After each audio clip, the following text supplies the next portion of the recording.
ٹھہرے بھائی ٹھہرے ٹھہرے یہ آپ نے وضو کیا ہے؟ جی کیوں وضو کیا آپ نے؟ نماز کے لیے؟ دیکھیے بھائی، وضو جب تک آپ کا ٹھیک نہیں ہوگا اس وقت تک آپ کی نماز نہیں ہوگی۔ آپ کی نماز کا دار و مدار آپ کی پاکی کے اوپر ہے، اور پاکی اسی وقت ہوگی جب آپ وضو ٹھیک کرتے ہیں۔ آپ نے وضو تو کیا لیکن آپ کی داڑھی کا بھی بال ٹھیک نہیں بھیگے اور آپ کے بازو بھی ٹھیک دوست طرح بھی سوکھا ہے، تو آپ جب تک وضو نہیں ٹھیک کریں گے تو آپ کی نماز نہیں ہوگی، اور اگر پاک پڑیں گے تو آپ کو گناہ ملے گا۔ تو لہٰذا وضو کا طریقہ میں آپ کو صحیح بتاتا ہوں کہ وضو آپ نے صحیح کرنا کیسے ہے آپ نے، ٹھیک ہے نا، کیونکہ وضو بہت اہم چیز ہے، ٹھیک ہے۔ اور چلیے دیکھیے میرے بھائی، سب سے پہلے تو آپ نے نیت کرنی ہے۔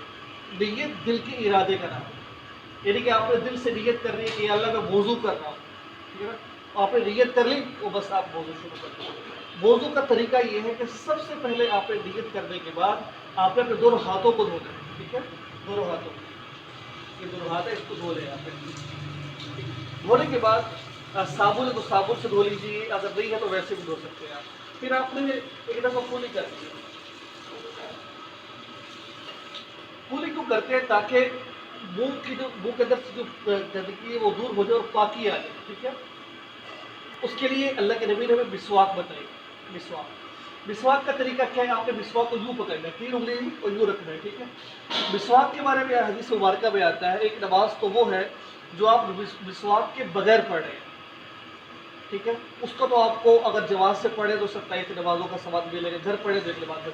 اگر آپ مسواک کے ساتھ نماز پڑھیں، یعنی کہ مسواک کر کے نماز پڑھیں، وضو میں آپ نے مسواک استعمال کی ہے، تو پھر آپ کو ایک نماز پڑھیں گے تو آپ کا ثواب 70 گنا زیادہ بڑھ جائے گا۔ مسواک کے بہت فائدے ہیں، تو اس کا طریقہ کیا ہے؟ اس کو آپ نے گلا کر لینا ہے، ایک دفعہ کلی کر لینی ہے، پھر آپ نے 3 دفعہ دائیں 3 دفعہ بائیں اور سامنے باہر ہے، ٹھیک ہے۔ جس طرح بھی کر لیں مسواک ادا ہو جائے گا، آپ سنت ادا ہو جائے گی آپ، ٹھیک ہے۔ کرنے کے بعد پھر آپ نے کولی کر دی ہے۔ اگر آپ کے پاس مسواک نہیں ہے تو پھر آپ کولی کے ساتھ بھی آپ 3 دفعہ یا 3 دفعہ دائیں بائیں سائڈ میں کر سکتے ہیں، انشاءاللہ العزیز آپ کو ثواب ملے گا۔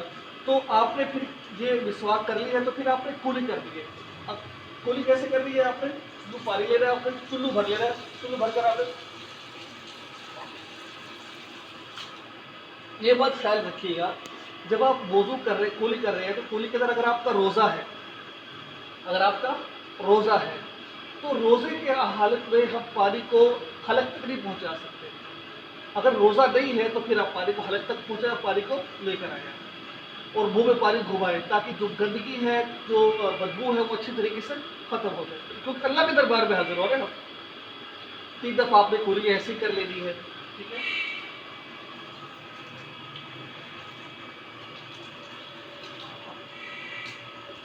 اس کے بعد آپ نے دانت میں پانی ڈالنا ہے۔ دانت میں پانی ڈالنے کا اصول اور ضابطہ یہ ہے، اگر آپ کا روزہ ہے تو پھر آپ نرم ہڈی تک پانی نہیں پہنچائیں گے، اگر آپ کا روزہ نہیں ہے تو پھر آپ نرم ہڈی تک پانی پہنچائیں گے، ٹھیک ہے۔ لیکن نرم ہڈی ہے، سیدھے ہاتھ سے آپ نے پانی ڈالنا ہے، ادھر دیکھیے مجھے، سیدھے ہاتھ سے پانی ڈالے گا اور الٹے ہاتھ سے صاف کیجیے، ٹھیک ہے۔ سیدھا 3 دفعہ آپ نے ہے تو پھر کوئی چیز اس انگلی کے ساتھ، چھوٹی انگلی سے دانت کے اندر ڈال دیں، ٹھیک ہے، اس کو صاف کر دیں، یہ ہماری چیز پیدا ہوگی۔ اس کے بعد چہرہ دھونا ہوتا ہے۔ چہرے کے بارے میں آتا ہے کہ چہرہ دھونا فرض ہے وضو کے اندر، یعنی کہ مین چیز ہے۔ چہرہ کہاں سے کہاں تک دھونا چاہیے اس کے بارے میں آپ کو بتاتا ہوں۔ آتا ہے کہ ایک پیشانی کے بالوں سے لے کر تھوڑی کے نیچے تک، ایک کان کی لو سے لے کر دوسرے کان کی لو تک، ٹھیک ہے، یہ سارا دھونا فرض ہے۔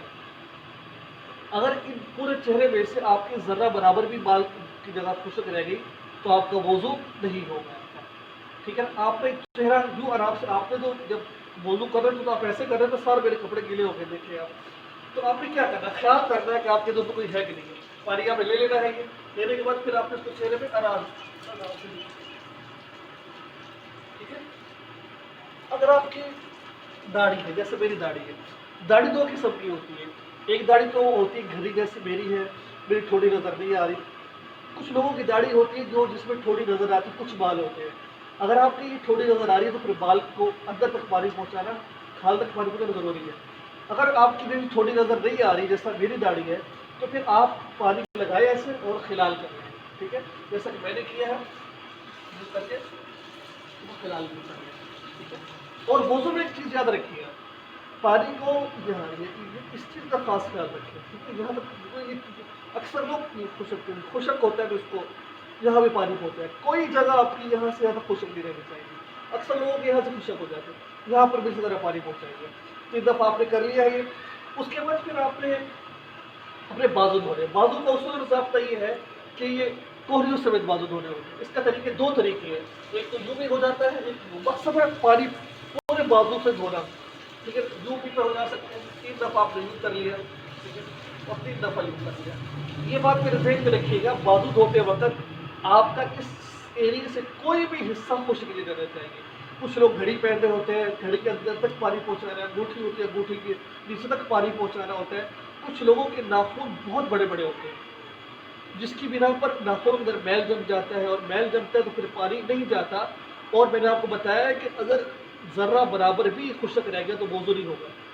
کچھ عورتیں آٹا گوندتی ہے، آٹا گوندنے کی بنا پر ان کے کھال میں آٹا لگ جاتا ہے تو پانی نہیں جاتا، کچھ نو پالش لگاتی ہے تو ان کا غسل بھی نہیں ہوتا، وضو بھی نہیں ہوتا، کیونکہ جگہ تو خشک رہ گئی ہے نا، ناخن بھی جسم کا حصہ ہے۔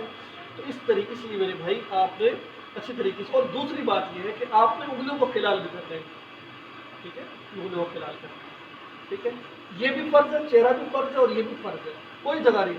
اس کے بعد جو اپنے سر کا مسا کرنا ہے، ٹھیک ہے، سر کے مسے کے بارے میں آتا ہے کہ آپ نے تھوڑا سا ہاتھ کو گیلا کرنا ہے، گیلا کرنے کے بعد پھر ایک تو ہے سنت طریقہ، سنت طریقہ اس طریقے سے مسا کریں گے آپ کا مسا بھی ہو جائے گا اور آپ کو ثواب بھی مل جائے گا، ٹھیک ہے، سنت ادا کرنے کا اس کا طریقہ یہ ہے، ٹھیک ہے، یوں کرنا ہے، یوں سر پہ، سارے سر پہ ہاتھ پھیرنا ہے، ٹھیک ہے، یوں کرنے کے بعد پھر یہی سے ہاتھ کو واپس یوں لے آنا ہے، ٹھیک ہو گیا، لانے کے بعد یہ ساری چیز ہو گئی۔ اب یہ آپ کی شہادت کے لیے ہے، اس کو کانوں میں یوں مارنا ہے، آگے بات سمجھ، کانوں میں یوں آپ نے شہادت کے لیے مارنا ہے، اب گوٹھا رہے گا، اب گوٹھے کو کانوں کے پیچھے یوں، یہ ہمارا اسٹیپ ہو گیا۔ اب یہ الٹا سائڈ رہے گی بال، اس کو اپنے گردن پر یوں مسا کرنا، یہ سنت ہے گردن پر مسا کرنا، اگر آپ اس طریقے سے مسا کریں گے تو آپ کا مسا بھی ہو جائے گا اور آپ کو ثواب بھی مل جائے گا۔ اب آخر اسٹیپ ہے، ٹھیک ہے، اس کے بعد پھر ہم نے کیا کرنا ہے، ہم نے اپنے دونوں پاؤں دھونے ہیں، دونوں پاؤں اچھی طرح اس کو دھو لیجیے۔ اب یاد رکھیے کہ اس کے اندر کی جو یہ ہے جو انگلیاں کی جہاں پر پانی کو اچھی طرح پہنچے، اکثر لوگ جو بس جیسے آپ کر رہے تھے جلدی سے تو یوں کر لیں گے، اسی طرح الٹے ہاتھ سے اپنا پاؤں صاف کرنا، اور نیچے بھی دیکھیں کوئی جگہ کچھ نہ رہے، بعض بڑا زمین پر چلتے تو مٹی ایسی جم جاتی ہے اور جو اترتی نہیں ہے وہ، تو اچھی طرح نیچے بھی ہاتھ مار لیں اچھی طریقے سے، ٹھیک ہے نا، کوئی آٹا لگ جاتا ہے پاؤں میں، ویسے چکنی چیز لگ جاتی ہے تو پھر وہ ہٹتی نہیں ہے، اور پاؤں کا دھونا بھی فرض ہے، ٹھیک ہے میرے بھائی۔